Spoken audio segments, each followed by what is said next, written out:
today we're going to do the chapter number, I think this is your second last chapter. I don't really know the number. Let me just have a look. This is International Business 1. Yeah, it's chapter number 11, which is your second last chapter in Business Studies, class 11th. And yeah, I'm going to start directly. It's a lengthy chapter. It holds it carries a lot of marks. So please do this carefully.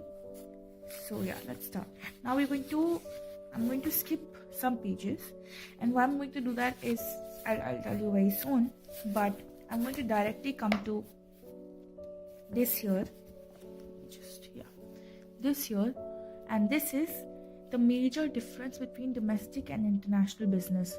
So the differences between international and domestic business is actually what those previous pages had, but they had it in the form of long, lengthy paragraphs, and they were explaining things similarly. So in this particular page, we have covered all of those same points, but in a very concise and appropriate manner. So I think this is the best way to learn all of those points. Just read this one big table instead of going through all those points and trying to find the important lines and underlining them. You should just read this because it contains only the important information which is required when you're writing your paper. So let's start.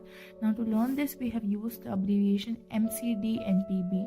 Okay, MCD is your Municipal Corporation for Delhi, so you can remember it like that, MCD. And then NPB is just something I thought of on like in a second, but you can also make that PNB, and you'll remember that from the Nirav Modi scam. So PNB can also be another abbreviation.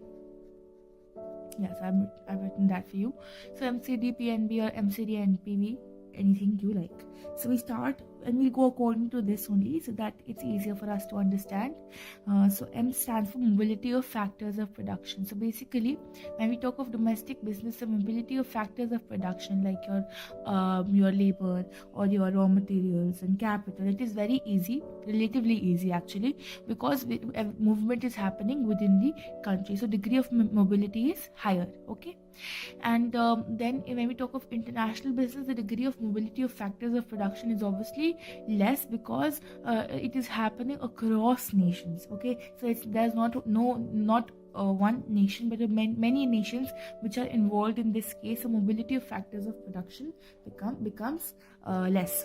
Then we come to C square. So C stands for customer heterogeneity across markets, which basically means that in domestic business, the customers are relatively homogeneous in nature, because this is the domestic market. So in India, you'll find only Indians, mostly Indians, so they have similar tastes, and thus they're homogeneous in nature. But when we talk of international markets, there is a lack of homogeneity, because there is difference in language, culture, preferences. Everything is different across markets. Then the second C stands for your currency used in business transactions. So the currency used in domestic trade will obviously be the currency of the country which we're talking about. But when we talk of international business, the currency used is more than one, because there are various countries involved. Then we come to D, which basically stands for differences in business practices and systems, or differences in business systems and practices. So in domestic business, the business systems and practices are very homogeneous, because everything is happening in one country. But again, in international business, the practices vary according to the different countries. Then we come to P.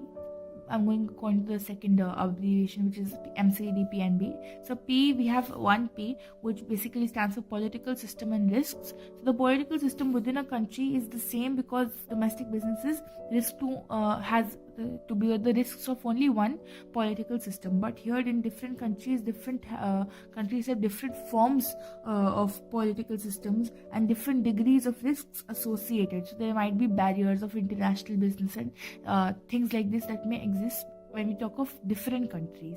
Then we come to N. We have two N's here. First is nationality of stakeholders, and first is nationalities of buyers and sellers, and the second is the nationality of other stakeholders. So buyers and sellers are from one nation. In this case, they are from various nations. In this case, again, stakeholders are from one nation, and they are usually the citizens of the country. Here, they are the citizens of various countries, and they are from different nations. Okay, very simple to learn. And finally, finally we come to B. B basically stands for your business regulations and policies. Domestic businesses subject to the regulations, laws, policies and taxation of a single country, but this here is international businesses affected by the rules, laws and policies, tariffs, controls, whatever, of different or multiple countries. So let's go through all of the points once again so that we can remember them properly.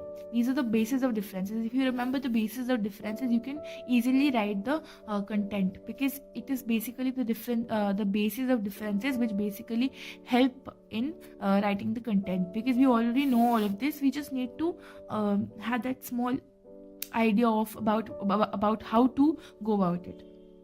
So let's do this. MCD PNB. M stands for mobility of factors of production. C stands for customer heterogeneity across markets. C also stands for currency used in business. Then P stands for your political systems and risks. N stands for nationality of buyers and sellers, and N stands for nationality of other stakeholders or shareholders. And then B stands for business systems and policies, or business regulations and policies. So that is the major differences between domestic and international business. So we've already covered the previous few pages. Now we come to the scope of international business. This has 4 points in it. So the first point is merchandise, export and import. So scope of international business is basically discussing what international business can do. Okay, to what extent can international business work? What does it do?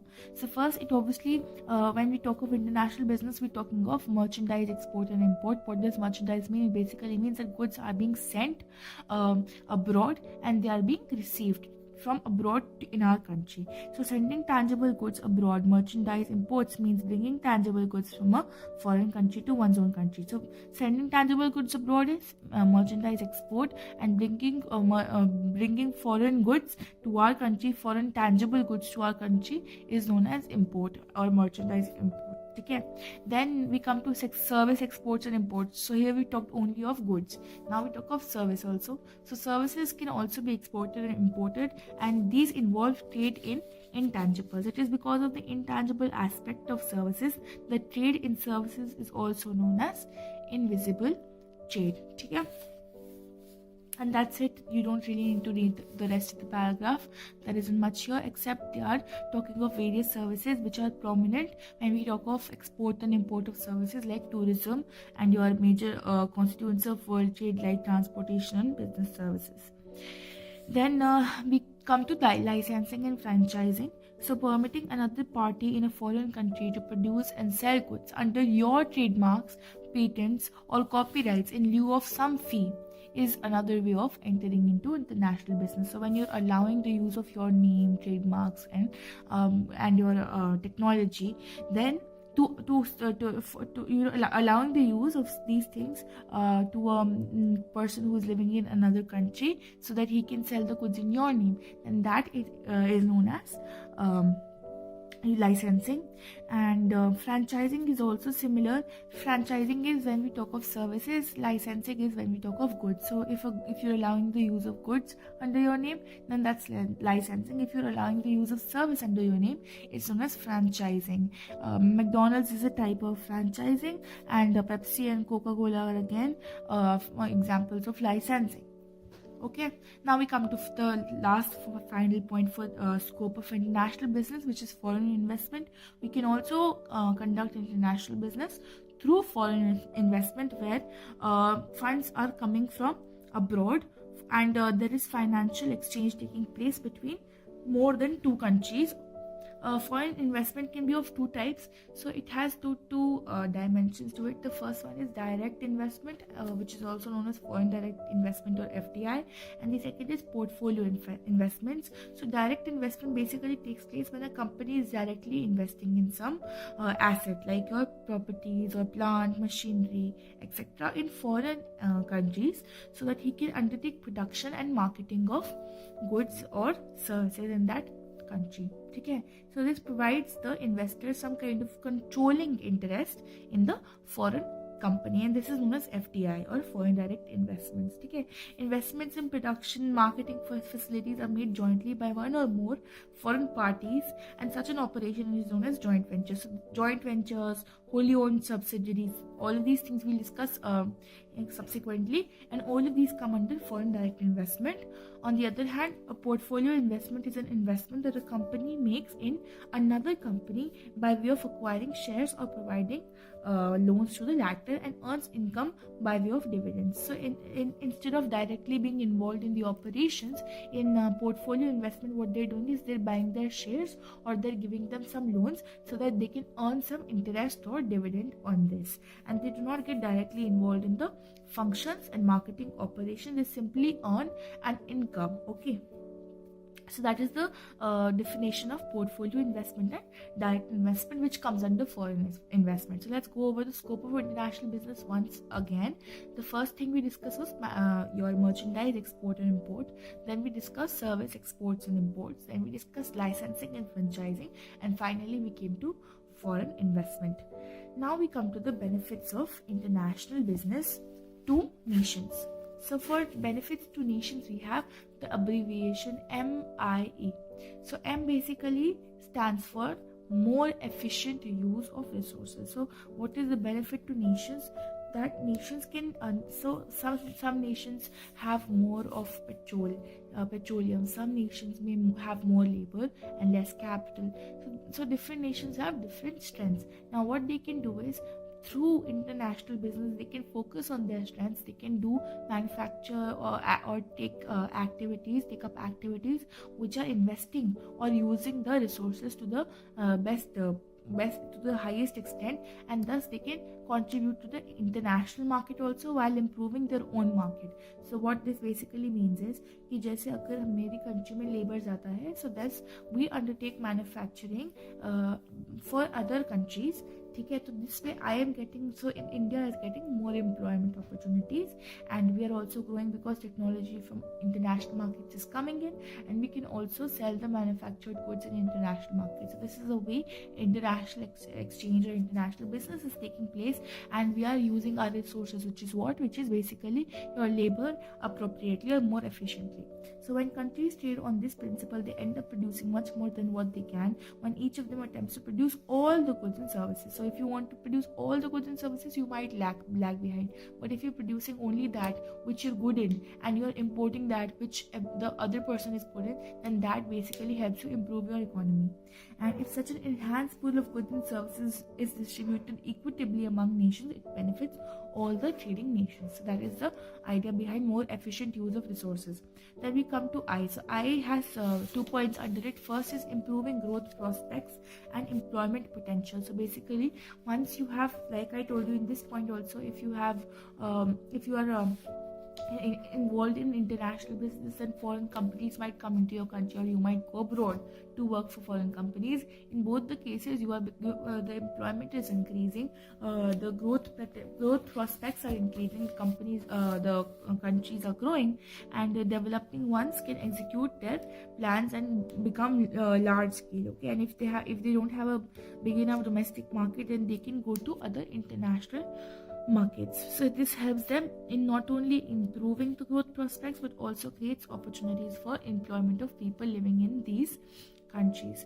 The second I stands for increased standard of living. So increased standard of living, in absence of international trade of goods, it would not have been possible for the world community to be able to consume goods and services produced in other countries. So the best of technology we have got from various Western countries, because India lagged behind in technology during its initial years after the independence, but due to foreign investments and foreign exchange, and due to foreign trade, international trade, our technologies improved. Okay, and India improved as a technological country.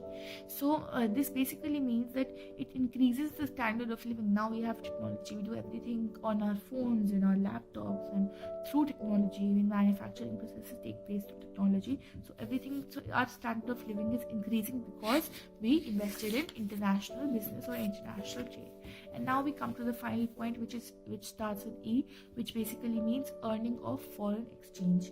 Foreign exchange is very important for a country because it improves the economy of a country and also adds to the per capita income. So international to the GDP. International business helps a country to earn foreign exchange, which it can later use for meeting its imports of capital goods, technology, petroleum products and fertilizers, pharmaceutical products, and host of other consumer products which otherwise it might not be able to, which might not be available domestically. So basically, if you earn foreign exchange, you'll be able to buy more goods from outside, and that will improve the standard of living. So these points are kind of interconnected. Let's go through these points one last time so that we can remember them better. So the benefits to nations are MIE. M stands for more efficient use of resources. I stands for improving the growth prospects and employment potentials. I also stands for increased standard of living. And E stands for earning of foreign exchange. Now we come to the benefits to the firm. So we have already discussed what benefits it gives to your nations. Now we come to the benefits it is providing to different various firms. So this is WIP. Okay, WIP. WIP is easy to remember. MIE is a little difficult to remember, but I hope you can remember both. WIP has two I's and two B's. So W basically stands for way out to intense competition in the domestic markets. So basically it helps those firms who have to face a lot of competition in the domestic markets, because they can now go into the international market, and there the competition might be less for the same goods. So highly competitive domestic market drives many companies to go international in search of markets for their products. That's it to this point. Then we come to I. So there are two I's. First I is increased capacity utilization. So many companies or firms have increased capacity and which is not being utilized for domestic purposes. So in such cases, they can procure orders from foreign customers, and they can use their surplus production capacities and improve the profitability of their operations by producing for the foreign companies also. This leads to economies of scales, which also lowers the production cost, which we have already studied about earlier, and it improves the profit margin. Now an example of this is Godrej. Godrej has been doing this. It has been using its extra capacity to manufacture soaps, I believe, for foreign companies. Now we come to the second I of WIP, and the second I basically stands for improved business vision. So once you are in contact with the international market, you have an improved business vision. The vision to become international comes from the urge to grow and the need to become more competitive, and the need to diversify and to gain strategic advantages of the internationalization. So basically here we're talking about how international business helps in improving the business vision of a company. Now we come to P.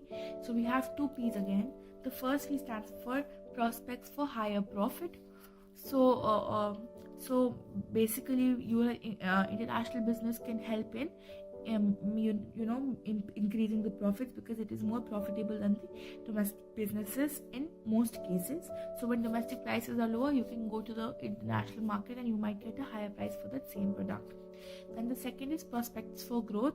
So business firms find it quite frustrating when the demand of their product starts diminishing or going down in their domestic market. So in such case, then firms can venture into international markets where there might still be demand for that product.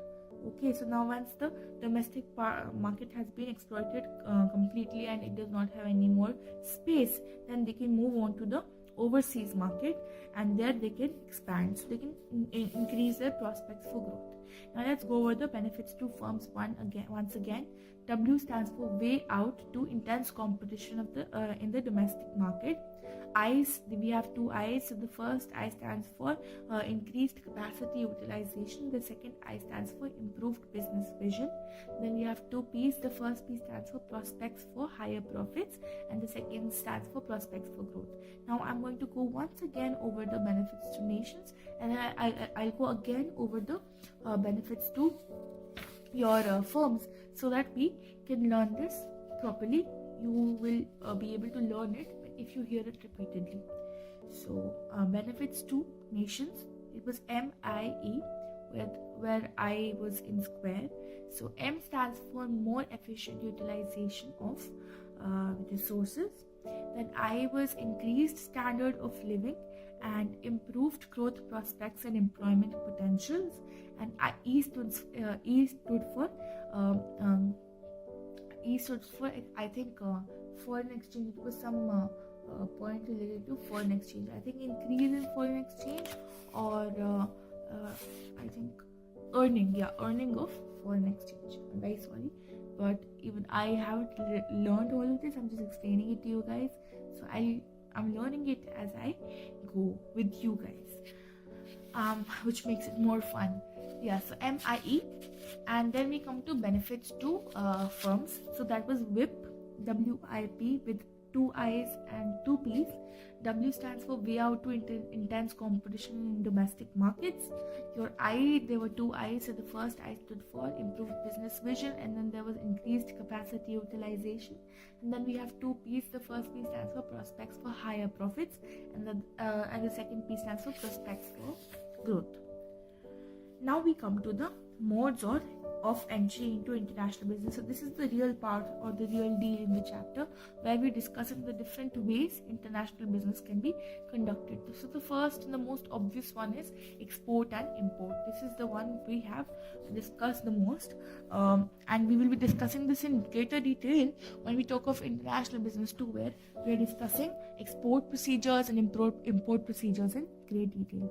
So exporting refers to the sending of goods and services from the home country to a foreign country, and import basically is vice versa, which basically means that when we are bringing in goods and services from other countries to our countries. Now I'll skip over all of the features because I think you already know all of these things. So we're going to directly move on to the advantages, and you can read the export import features or this paragraph once yourself. So advantages are very easy to remember. I'm pretty sure you all remember LOL. So instead of LOL, we're going to make it LEL. Okay, LEL. So L basically stands, there are 2 L's here, obviously you can see that. So the first L stands for less investment of time and money. So basically exporting and importing is less involving, in the sense that business firms are not required to invest that much time and money as is needed when they desire to enter into joint venture. So they basically can directly export and import. They don't have to invest as much time and money and energy into the whole joint venture scenario. Then second, your second L stands for less risks. So because export and import is not like foreign investment, the risk is almost nil or much lower than when firms have to opt for other modes of entry into international business, because here you're just bringing in goods from the other countries or sending goods to the other countries. So here not much risk is involved. There isn't much exposure to investments or things like that. And then E stands for easiest way of gaining entry into international business, because like I said, import and export is the most obvious way of doing this as compared to other modes of entry, and it is less complex in activity also, which makes it more useful. So LEL, LOL से change करके LEL हमने बनाया है. And what are its advantages? What are the full forms of the abbreviation? LEL basically stands for less risk, your easiest way to entry into your international business, and less investment. I think we did less investment before, or whatever. Less investment, less risk, and easiest way of gaining entry. Whatever order you like. Now we come to the limitations. So limitations is quite concise when we say it's just NM. Okay, NM. And you can remember from your statistics books, which is NM Shah. So you can relate this and remember this. So N basically stands for no direct contact. So when we talk of export and import, the export firms and the import firms are not in direct contact, which might be a limitation because no one can trust each other. They cannot trust each other. They do not know how good they are in their own markets and if they provide real goods or not. And except a few visits that may be made by the executives of the exporting firm or the importing firm, there is nothing else to go by. So this is basically a disadvantage for the export firms and also for the local firms, because they are not able to understand the customers very well, so they don't know what the customer wants. Similarly for importers, they are not able to understand that the other country they don't know if the other country will be able to provide the things they need. And then there are two M. First is more restrictions, and second is more cost or more product costs. So the first, more restrictions, basically when you're exporting or when you're importing, you might not be able to do that, because if there are more restrictions in your country for international business, in such a situation, in such a situation, firms have no alternative but to opt for other modes of business, like for example licensing, franchising, or joint venture, which are easier if there are a lot of restrictions. And then the second point is that more costs are involved in this, because there are so many things that there are so many procedures involved in this whole process. Like for example, if you are sending goods, then you have to package them properly, and then you have to transport, which adds additional, these become additional costs. So basically your goods were already 20 rupees, and then you had to package them, which added to 3 rupees, and then you had to transport them, which added 5 rupees. So now the good costs 28 rupees, and then you have to earn some profit on it. So it's very expensive for the importers, because it is being imported or it's being brought in from another country. So that is the merits and limitations of your export and import. Let's go through the merits and limitations once again, so that it's easier for us to remember. So the merits were LOL ka change karke LEL. So L stands for less investment, L stands for less risks, and E stands for easiest way to enter or to gain entry into international markets. And then we talk of your limitations. So limitations were NM from NM Shah, and N stands for no direct contact with the the country we're dealing with, and then M stands for more risks and more restrictions and more cost. Now we come to contract manufacturing. So contract manufacturing is a new concept, so we'll go through the features once. Contract manufacturing is basically when a firm is entering into contract with one or few local firms or local manufacturers in foreign countries, so that they can get certain components or goods or the whole thing manufactured there, and then they can sell them in their own country. For example, if I am an automobile, I have an automobile business, I would like to get the parts manufactured in some country where they're cheap, okay, and then I get them manufactured there, and then I bring them into my country and use them in my automobile. So this is a way of contract manufacturing, where I'm paying that foreign guy for making some parts or components of my automobiles or my cars. Now there are types of contract manufacturing, and this can also be called outsourcing, because that is exactly what we're doing. We're outsourcing the process of making those parts. So contract manufacturing has three forms. The first form is where you're making getting some certain components made abroad or made in foreign countries. So that is the example I gave you, that some parts of that automobile are being made outside. Then second is that assembly of components into final product is happening abroad.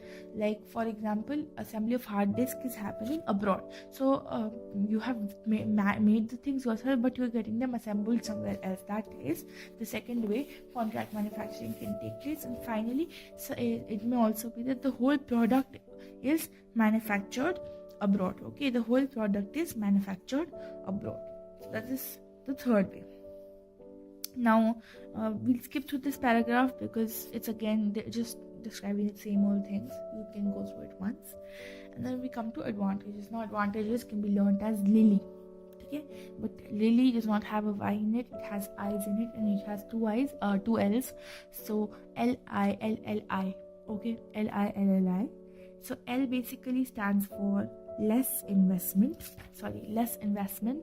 Then I stands for your increased capacity. Then L stands for less risk.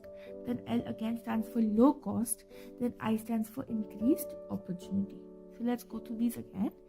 Less investment is involved because goods are produced on a large scale without requiring to invest in setting up the production facility. So you don't have to set up a separate production facility. You can get them made somewhere where already a production facility exists, and thus it is saving your money. So less investment.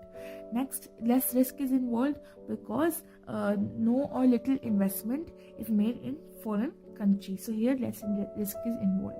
Then whenever there's an investment in foreign country, that is when risk arises. So here we're not investing, so there is no or very little risk. Then contract manufacturing gives advantage to international company of getting products manufactured at low cost. ठीक है, especially if they have low material and labor cost. तो ये भी होता है एक फायदा low cost. Then increased capacity, like I told you that local producers may have extra capacity, so then they can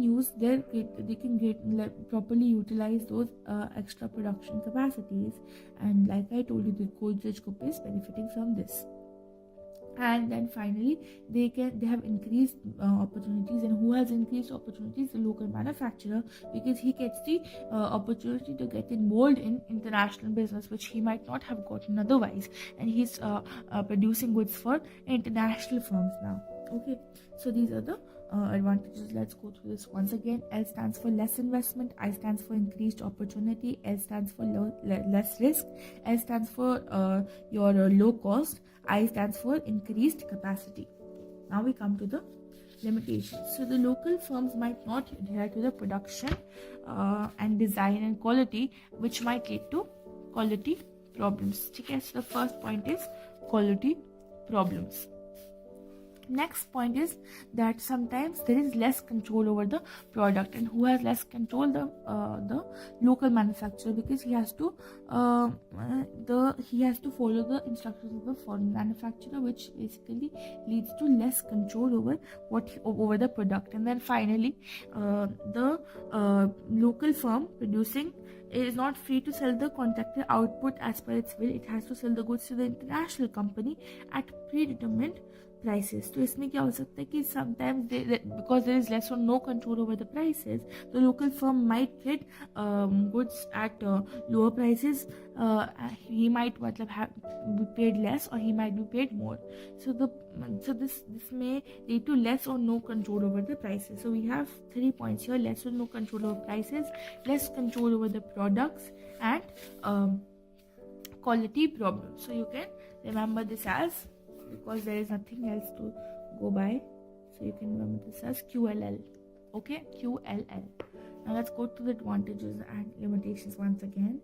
Lily, less risk, or we can start with less investment. So less investment, increased capacity, less risk, low cost, increased opportunity. And then we come to QL. So Q stands for quality problems. L stands for less control over product, and then less control over the prices. Less control over prices. Okay. Now we come to licensing and franchising. So I discussed licensing and franchising very vaguely when we were talking of the scope of international business. So let's discuss this again. Licensing is a contractual arrangement in which one firm grants access to its patents, trade secrets, or technology to another firm in a foreign country for a fee which is called royalty, and this royalty has to be paid to the firm whose name whose trade secrets we are borrowing.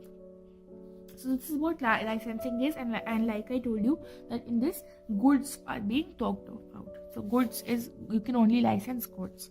So the person who is whose permission you're getting is the licensor, and whoever is getting the permission is the licensee. And sometimes there is mutual exchange of knowledge where you are giving something to that guy and that guy is giving something to you. So he might be giving you patents for your patents, or he might be allowing the use of your patents, and you might be giving him the right to use your name. So in that case, both are being benefited from each other, and this is known as cross licensing. And now franchising is a similar term, but only difference is that in franchising we are talking about your services. So if a service is being outsourced, or not outsourced, but licensed in a way.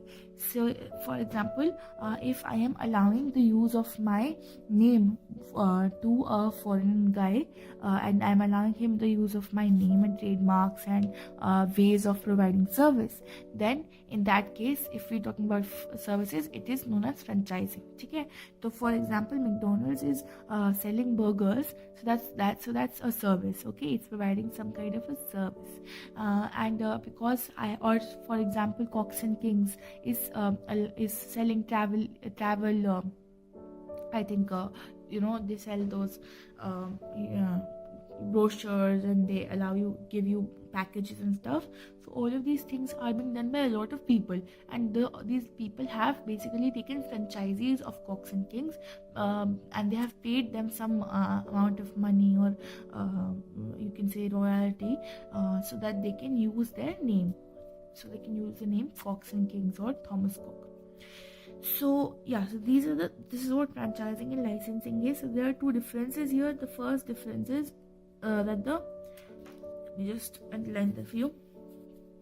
So the first is that franchising is for service, and that is for production of goods. Okay, the first. And then second is that franchising is more stringent than licensing, more strict. Okay, so franchising के जो terms होते हैं, they are more strict as compared to your licensing. इसके अलावा there isn't much difference between the two, and obviously in this case also, the company who is giving the right is known as franchisor, and the company who is getting the right is known as franchisee. Okay, now we come to the advantages or merits. So first is that there is less investment. Okay, second is less risk, third is personal touch, fourth is specialized knowledge, and the fifth one is exclusive rights. This is LLPSE. So I can make spell out of this. Wow, got a nice word there. Spell. Okay, so spell basically, S basically stands for specialized knowledge. Licensees and franchisees, they are local persons, so they have specialized knowledge about their market. So they know what their market wants, and they can basically adapt the product or the service according to the market, according to the local market. So that is specialized knowledge. Then E stands for exclusive rights.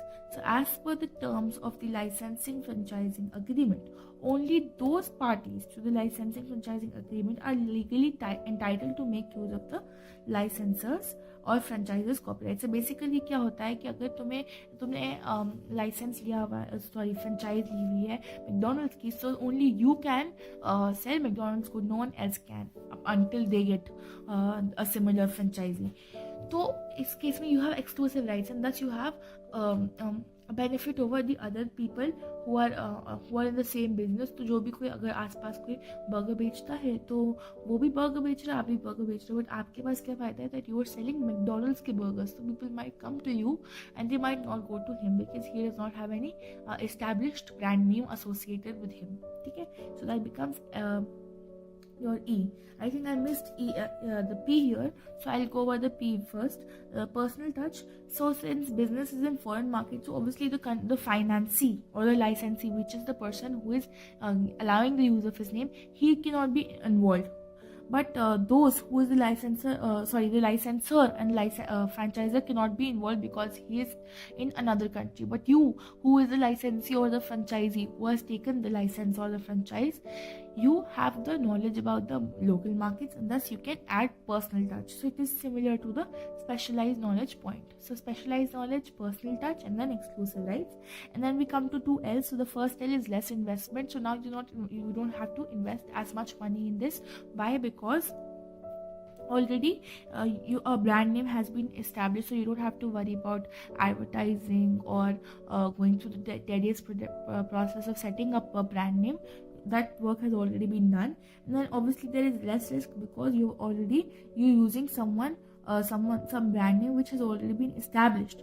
So, and there is also less risk involved for licensor and franchisor, because whatever the sales turnover is, he will get some kind of a royalty on that, and he has not invested in that business as such. So even if the business goes into some loss, he will not be affected. So there is less risk involved.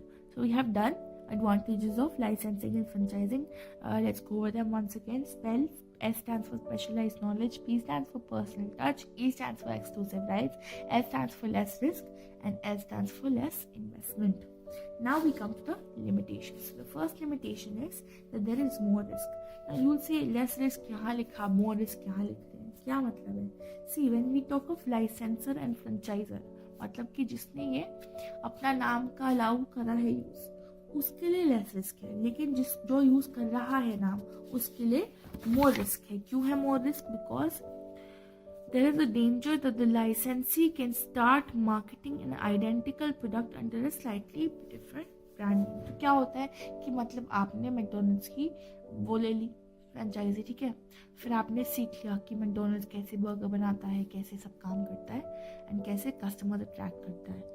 Once you done, तो फिर आपने अपनी उसको franchise वापस कर दी, उसकी मैंने बंद कर दी, मतलब वो फ्रेंचाइजी, एंड आपने अपना खुद का बिजनेस शुरू किया, उसका नाम आपने रख दिया डग डॉनल्ड्स, ठीक है, एंड सिमिलर नाम है, और आपको बर्गर बनाना भी आता है, आपको पूरा स्ट्रेट सीक्रेट भी पता है आप तो अब आप उसको यूज़ करके अपनी पूरा बिजनेस चला सकते हो, आप अच्छा कमा भी सकते हो. तो ये किसके लिए ड्रॉबैक है? ये आपके लाइसेंसर और फ्रेंचाइजर के लिए ड्रॉबैक है, because now he is losing on that money, and he has competition in the market in the form of you, ठीक है.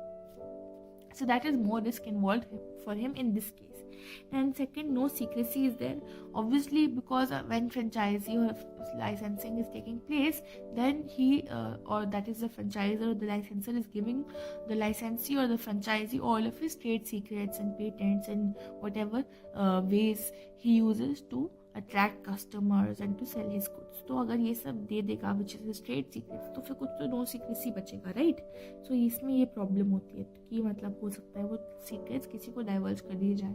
And finally that conflicts may develop between the licensor franchisor and the licensee franchisee on how to maintain the accounts, on how to pay the royalty, on or maybe if you have not adhered to the norms, you are not listening to the regulations and policies, and this may lead to lot of costly suits and lawsuits and litigations. So here we can see C and M. So the how to remember this is C and M. So let's go over the advantages of licensing and franchising and then the limitations once again. Advantages are spell. S stands for specialized knowledge, P stands for personal touch, E stands for exclusive rights, L stands for less risk, and L stands for less investment. And then we talk of limitations. So limitations were C and M. C stands for conflicts. The conflicts can arise between the two. And then N stands for no secrecy, and M stands for more risks. Okay, so that brings us to an end of licensing and franchising. So in the next topic, in the next module, I'm going to discuss the last two, which are joint ventures and wholly owned subsidiaries, and then we're going to very quickly skip over all these points because skim through all these points because this is a very very short area which we need to cover. So basically two important things are left now: joint ventures and wholly owned subsidiaries, which I'm going to discuss in the next module, which will be a shorter module. And yeah, please like, subscribe, share, tell your friends about this. See you guys. Bye. Good night.